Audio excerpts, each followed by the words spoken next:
Praise the lord. ఈ ఉదయకాల సమయం దేవుని యొక్క వాగ్దానము యెషయా 25వ అధ్యాయము 8వ వచనం చదువుకుందాం. మరెన్నడూనూ ఉండకుండా మరణమును ఆయన మ్రింగివేయును. ప్రభువైన యెహోవా ప్రతి వాని ముఖము మీద బాష్ప బిందువులను తుడిచివేయును. భూమి మీద నుండి తన జనుల నిందను తీసివేయును. ఇలాగున జరుగునని యెహోవా సెలవిచ్చి ఉన్నాడు. దేవునికి స్తోత్రం.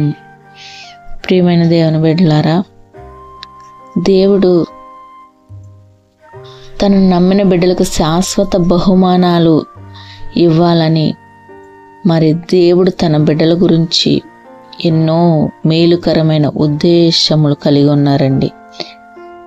మరి దేవుని తలంపులు వేరు, మనుషుల తలంపులు వేరు. మనుషులుగా మనం ఈ భూమి మీద జీవితం గురించి ఆలోచిస్తూ ఉంటాము. ఈ భూమి మీద కలిగే శ్రమలను బట్టి, సమస్యలను బట్టి కృంగిపోతూ ఉంటాము. కానీ యేసయ్య అంటున్నారు, పైనున్న వాటి గురించి వెతకండి, కిందున్న వాటి మీద కాదు కానీ పైనున్న వాటినే మీరు వెతకండి అని యేసయ్య చెప్తున్నారండి. మరి నిజంగా దేవుడు తన నమ్మిన బిడ్డలకి శాశ్వత బహుమానాలు దాచిపెట్టి ఉంచారనమాట. మరెన్నడూనూ ఉండకుండా మరణమును ఆయన మ్రింగివేయును. అవును, యేసయ్య ప్రభువు అయిన యేసుక్రీస్తుల వారు మరి మన కోసం తన ప్రాణాన్ని విమోచనాక్రయధనంగా అర్పించి మరి తాను పొందిన దెబ్బల చేత మనకు స్వస్థతను దయచేసి మరణాన్ని జయించి ఆయన తిరిగి లేచారు.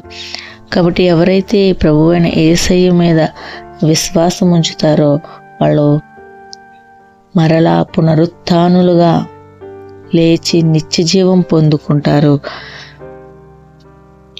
ఈ బాధలు, ఈ సమస్యలు అనేవే లేకుండా యేసయ్య రాజ్యంలో సంతోషంగా ఉంటారండి. ప్రభువైన యెహోవా ప్రతి వాని ముఖం మీద బాష్ప బిందువులను తుడిచివేయును అని దేవుని వాక్యం సెలవిస్తుంది.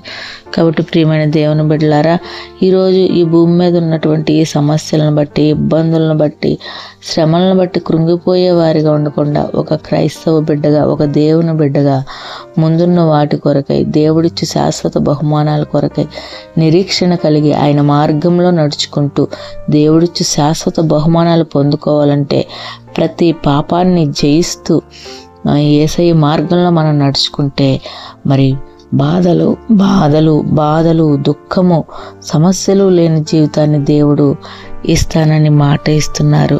ప్రియమైన దేవుని బిడ్డలారా, మరి అటువంటి శాశ్వతమైన కృపతో నింపబడాలంటే దేవుని మార్గంలో నడుచుకోవాలి. దేవుని మార్గంలో నడుచుకున్న బిడ్డలకి ఈ భూమి మీద దేవుడు సంతోషము, ఆనందము, సమాధానం ఇస్తారు. అలాగే పరలోక ఆనందం కూడా దేవుడిచ్చి శాశ్వత జీవితాన్ని ఇచ్చి నడిపిస్తారు. అట్టి కృప ఈ మాటలు విన్న ప్రతి ఒక్క బిడ్డకి దేవుడు దయచేసి నడిపించునుగాక. ఆమేన్. God bless you.